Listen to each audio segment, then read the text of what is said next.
All right, my first guest up this week is the voice of the Florida State Seminoles, director of broadcasting at the Seminole Sports Network. That is Jeff Culhane. And Jeff, I appreciate you coming on the show. We talked about I'm from Dothan, so not too far from Tallahassee.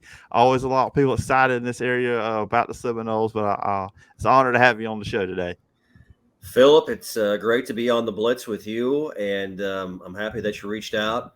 Love talking football, and we were talking off air a moment ago about high school football and some of the things that you've got going on. And so, Friday Night Lights, man, that's a big part of where I got started in my broadcasting career, and looking forward to another season here in Tallahassee with Mike Norvell and this Florida State football program. I can't wait. Yes, it's exciting times. Of course, this week, ACC kickoff. I always mess up and call it ACC Media Days because every other conference calls it Right. that. But I do try to be correct, Jeff, when I talk about that. So Yeah. it is an exciting week for the conferences overall too, with all that going on. Yeah, no doubt. I mean, obviously, from a Florida State perspective, the Noles were a big talking point on Wednesday, and it's always great to listen to Mike Norvell. He is an inspirational figure. You talk with people here in Tallahassee and around the Seminole family, and they see a lot of similarities between Bobby Bowden and Coach Norvell. And getting to know him over the last year or so has been an absolute joy. And what you see is what you get. He is full of energy, enthusiasm, inspiration, but he's as competitive as anyone out there, and even more so, and has a huge love for his players and everyone around his football program. And then Jordan Travis, Jared Verse, Kalen DeLoach all represented Florida State University in just a first class fashion, and being able to get to know those young men as well as so many others around this program has been a ton of fun and really a joy. And you can see why this team turned it around a year ago, Phillip, and won 10 games, and why they're being talked about, as a squad that can win an ACC championship and maybe get themselves into a college football playoff, what they have returning. So fun to watch those four represent FSU in first class fashion. And obviously, I thought the ACC network crew did an amazing job again. Those are long days, a lot going on. I thought it was great coverage and fun to see the other teams and other coaches and players, student athletes talk about their goals and hopes for the upcoming year. And I think the ACC is going to be a very, very intriguing conference here in this fall of 2023. Yeah, I do too as well. It's got a lot of interesting teams in the conference overall. Before we kind of get into, we're going to talk a little bit about Florida State last year. You talked about the turnaround and going into this team. Just whenever I have another broadcaster on the show, and I get this opportunity to, I always like to pick the brain a little bit on the journey to that. What got them into it? What made them want to jump into that arena? Just my curiosity always peaks for that. How did it all start for you? Well, I'll try and keep it as compact as possible here because I'm getting old and we've had a few stops along the way. But I grew up in Mitchell, South Dakota, and was in love with sports from the day I can remember. Loved playing them, and in my house, I should say my father's house, the radio was always on. The house I grew up in, he always had the radio on in the morning, at night listening to games. We did not have a pro team, obviously, in South Dakota. We didn't have at the time a Division One squad, and there still isn't an FBS school in South Dakota or North Dakota. But when you listen to the high school or college games, they weren't on TV either, so you listen to the radio, and there just grew a love from me as a kid of listening to different announcers. And I always was fascinated by the venues they said that they were at and trying to, in my mind, put myself there. And what did these places look like? And, what did they mean to different people? And so growing up, I was a part of it. My dad was in radio, part time. He was also a public address announcer at our high school and college in Mitchell, South Dakota. And so I was kind of around a microphone. I was around a booth a little bit, but I love to play. I love sports. I played 4 years of college football, one season of college baseball, and started working in radio when I was 14 years old, and really got into play-by-play in college. And so, as you talked about, or we talked about a little while before we started recording, high school football, a memory came back to me where in my first full-time job, a guy and a friend of mine by the name of Lane Grendel, who I worked with in South Dakota and also in Nebraska. He is now one of the play-by-play radio announcers for the Milwaukee Brewers and works with Bob Euchre, does games with Uke. He and I sat on the metal bleachers in the grandstand in Tyndall, South Dakota, Bonham High School. I forget who they were playing, but it was a tape delay, Phillip, radio broadcast where we brought a boom box with cassette tapes, and we sat in the stands around the parents, and we called the game, recorded it, and then we put it in and produced it for air the next morning. And that's what we did with my first high school play-by-play almost 20 years ago now. And so moved around since then, worked with some great people in Lincoln, Nebraska, Morgantown, West Virginia, and got my first big play-by-play opportunity at North Dakota State in Fargo, North Dakota, before replacing the great Gene Deckerhoff here last season. So it's been a journey, but I've gained a lot of friends and learned a lot every step of the way, and wouldn't change a thing in any way. I know when I was looking at the stops you have before getting to Tallahassee, you and Bobby Bowden have a lot in common. Stopped at a little stop at West Virginia before you get to Tallahassee. Yeah, we both certainly had time in Morgantown with Coach Bowden as a head coach there. I actually saw Coach, I believe it was back in 2014 or 2015 when he was inducted into the WVU Sports Hall of Fame, and saw him in the press box. And there's not many people when they walk into a room, you feel their presence without them saying a word, and Bobby Bowden is one of them. And I wish I would have got a chance to know Coach Bowden a lot better. He impacted so many, touched so many lives, and such a great person.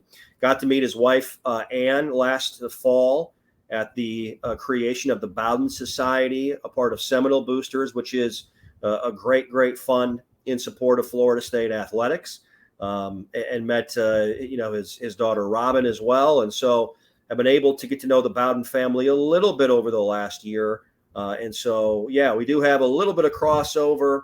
And it was always, when I was in Morgantown, the connections between Florida State and West Virginia. Jimbo Fisher grew up in Clarksburg, West Virginia. One of his best friends is Mike Carey, who was the women's basketball coach at West Virginia I worked for when I was calling women's basketball games. And it was kind of bizarre when you think about it and look back upon the connections through your journey to get where my family and I are at right now.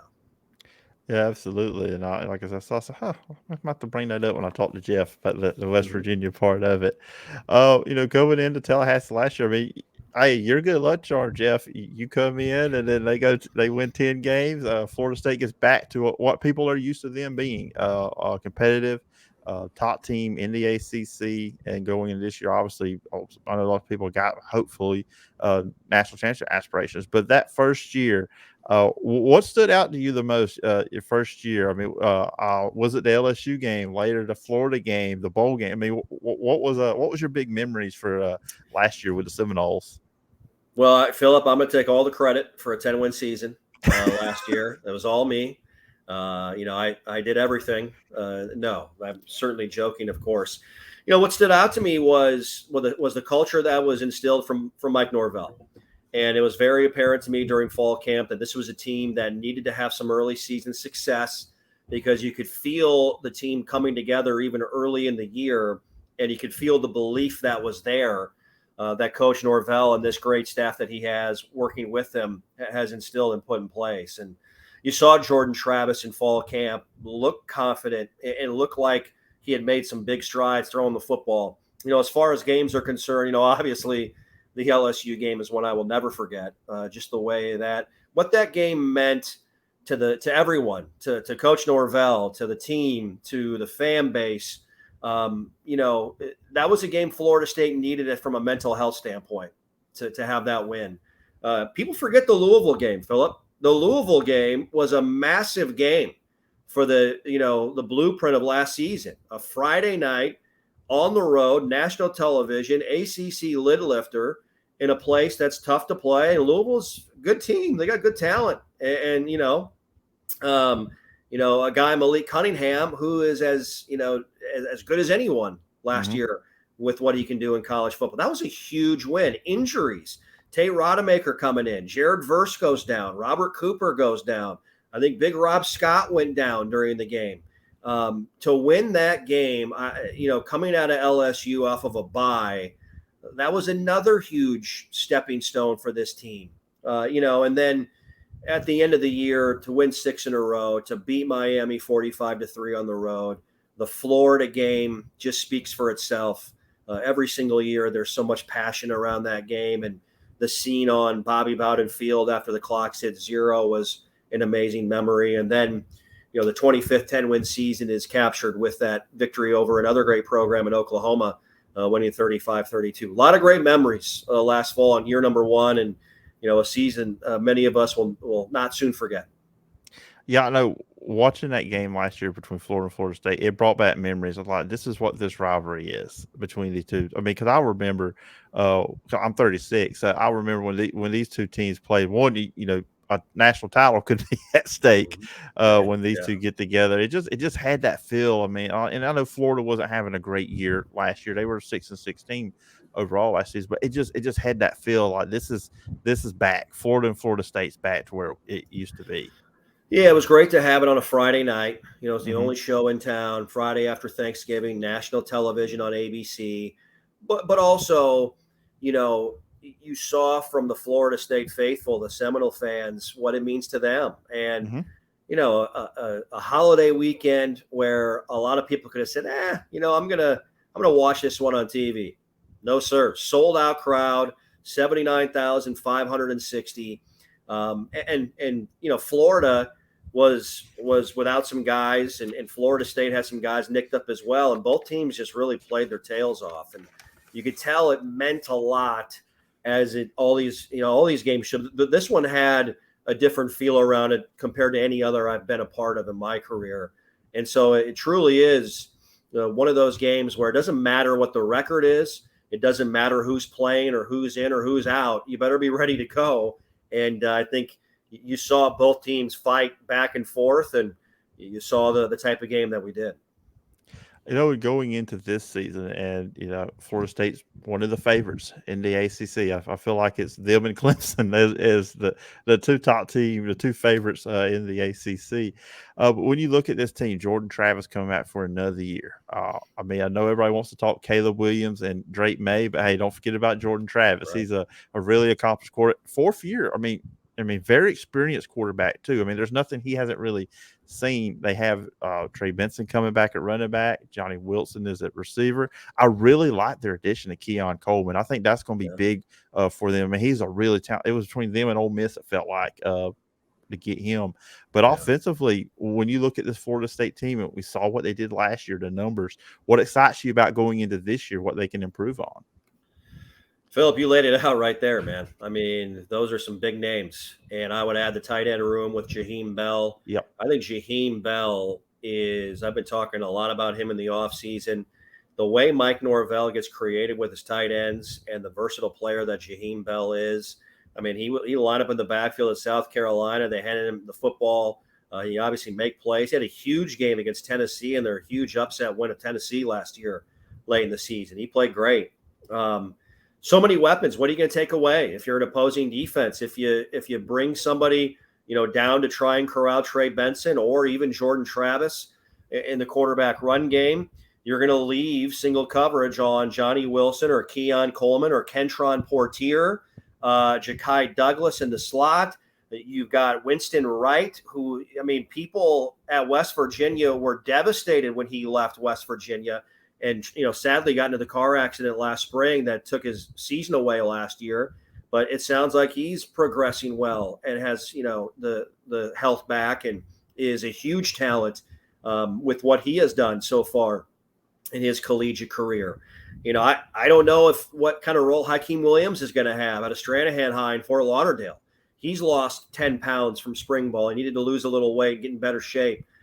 He's got a pro look to him as a true freshman, and so I'm sure I'm leaving somebody out. And I think Lawrence Toafili, with the way the game is set up in the NFL, with his skill set and versatility, can be a guy that makes it to the next level, catching the ball out of the backfield and line up all over the place and making people miss. So, what do you take away if you're an opposing D? And I haven't even mentioned Kyle Morlock or Marquiston Douglas or those guys, right? And Mhm. so, and we're just talking skill now as well.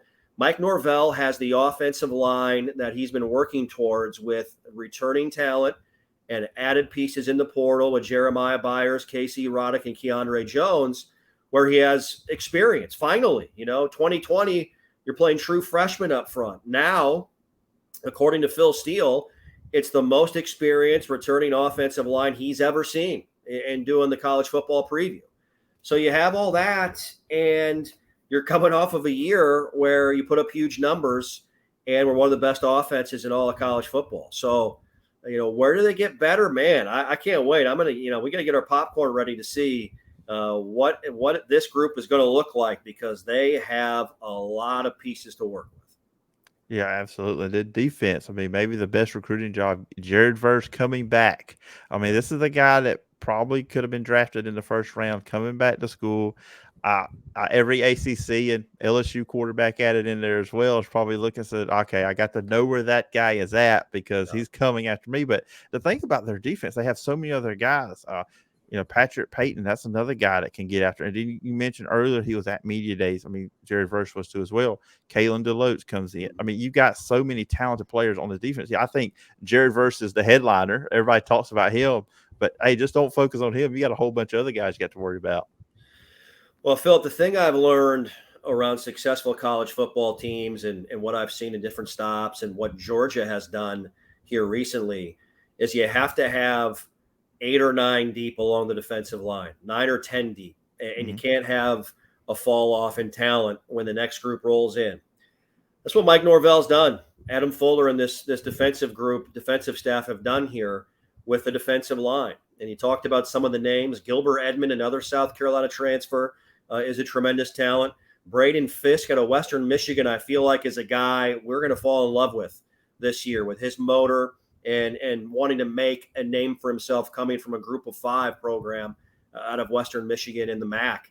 Daryl Jackson, it sounds like, is going to get the waiver, and that means he got 6'4", 335 available, along with Joshua Farmer, his high school teammate at Gaston County. So it's a group up front where, a year ago, and I didn't even name Fabian Lovett, who I think when he was in the game was as dominant as any player in the ACC a year ago. So it's a group up front that is mimicking what Georgia is doing along the defensive line. And so you got to stay healthy. If you do suffer a few injuries, which you will during the year, now you have more bodies and more skill to handle some of those injuries. And so I think that is a big focus defensively. Yeah, absolutely. I still remember last year, going to last year, everybody talking about Jared first. I know I keep talking about him, like how good he was at Albany coming in, Mm-hmm. and you see this. I'm like, how is this guy not on a school Florida State's manager? How did he go through high school without coming to a bigger school like a Florida State or one of those kind of schools? But hey, everybody's misfortune is Florida State's fortune in that scenario. Yeah, no question. Amazing story. And a guy that was going to high school in central Pennsylvania that didn't get any offers except an offer to play tight end at U Albany. And then COVID hit, and he lived in the weight room for 365 days. And he gained 40 pounds of muscle. They moved him to D end. And that year, the FCS played a spring season. He jumped off the page at everybody and was the CAA Defensive Freshman of the Year. I actually saw him, Philip, inside the Fargo Dome to open up the fall of 2021 when he was at U Albany. I watched Jared Verse play, called the game between North Dakota State and Albany. And so saw him play, did some research on him, and knew he was a pretty special player. And I'm glad he and I are both in Tallahassee together right now. Yeah, absolutely. A lot of people are happy. The both of you are in Tallahassee. And then the schedule.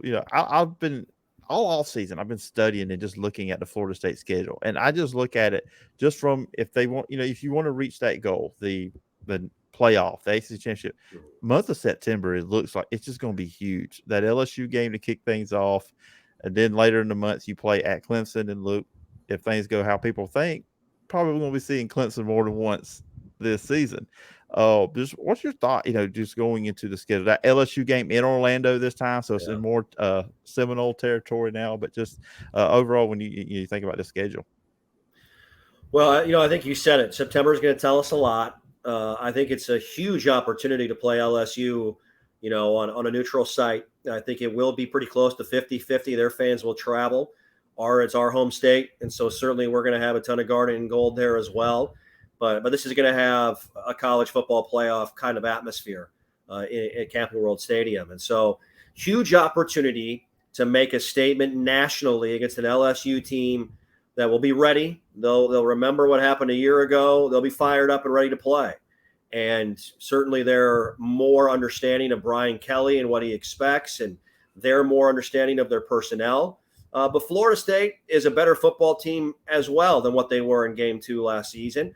And they'll have the confidence to know they beat this LSU team. And I would argue Florida State's personnel is better than what it was a year ago at this time with Mhm. what they've done in recruiting and the transfer portal. So a great chance there. I'll tell you what, Boston College is improved. And, I don't know if they're going to, win 9 or 10 games or 8 games. I'll say they're not. But I think Boston College is not going to be any pushover on September 16th. They'll be better. Christian Mahogany is back along the offensive line. Emmett Moorhead can throw it. They will miss Zay Flowers. That's a huge loss. He was one of the best players I saw all year a season ago in the first-round draft pick of the Ravens. So they'll be better, but that's a game, obviously, Florida State will be favored in by more than likely double digits. And then the Clemson game, Phillip. I mean, I went back and watched. It reminds me, I think, a lot of the 2013 game where, you had 3 versus 5 and you're in Death Valley and Florida State is looking to make a return to national prominence after some time off. You had an Orange Bowl victory, win the year before against Northern Illinois. But, you're trying to, kind of climb the ladder there. And so I think it reminds fans of that game a little bit. I would imagine that Clemson will be unbeaten. The hope is, and I believe Florida State will be as well. And so you got 2 huge games against 2 huge sets of Tigers that you're going to face in the month of September. Games late in the year. I think the end of the season is challenging. I think the Duke game is one you can't sleep on. I know it sounds crazy. Duke has never beaten Florida State, but Riley Leonard and the returning production. I think Mike Elko is a good coach. That's a game to watch out for at the end of a 3-game homestand at Doak Campbell Stadium. And then road games at Wake, at Pitt. I think Pitt's going to be very, very physical and good once again. And then 2 of the last 3 with Miami at home and at Florida in Gainesville. So, and then the ACC championship. You're hoping it could be a rematch at Clemson once again. So it's a schedule that looks like you have some holes in it at times. I think it's going to be one that challenges this team and will get them ready and show everybody around the country that if you win all your games, obviously you're going to set yourself up into a good spot. And I think you have a chance as well if you lose one to put yourself in position to still make the college football playoff as well. Yeah, absolutely. And I wonder if the Florida State fans are getting tired of seeing Brian Kelly because it's been the 3rd year in a row they've had to see him because Yeah. his last year at Notre Dame they opened against Florida State. So Yeah. they're very Third week 1 meeting in a row between Brian Kelly and Mike Norvell. How about that? yeah, absolutely, absolutely. I think some people forget about the Notre Dame part of it. Just think about that one.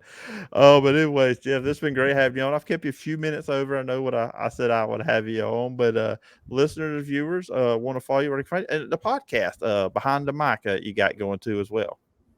Yeah, Phillip, thanks. Yeah, we're starting that back up next week. So we'll have that out. It's on all your podcast platforms. Just search Behind the Mic. It's the official podcast of FSU Athletics. We're going to have Mike Norvell on the pod next Friday. It's Awesome. always great conversating with him. and working on some other guests as well. Brooke Wyckoff, I think, will join us. The Florida State women's program is heading over to Greece for a European tour coming up next week. Phil Steele will stop by the show. We will talk with Jared Verse and Kalen DeLoach, a conversation I had right before media days, the ACC kickoff, right, with them, and so much more. Baba Miller will be on the program after his trek over to Hungary with the Spanish team that won the FIBA U19 World Cup. So a lot in the hopper, and obviously fall camp right around the corner for Florida State. Absolutely, it is. It is the best time of year upon us. 4 weeks. I count week 0. We are about 4 weeks until college football season kicks off. And Jeff, I do appreciate you coming on the show and taking the time. And I hope we can do this again sometime down the road. Phillip, thanks for having me, and look forward to chatting with you down the road. And go Noles.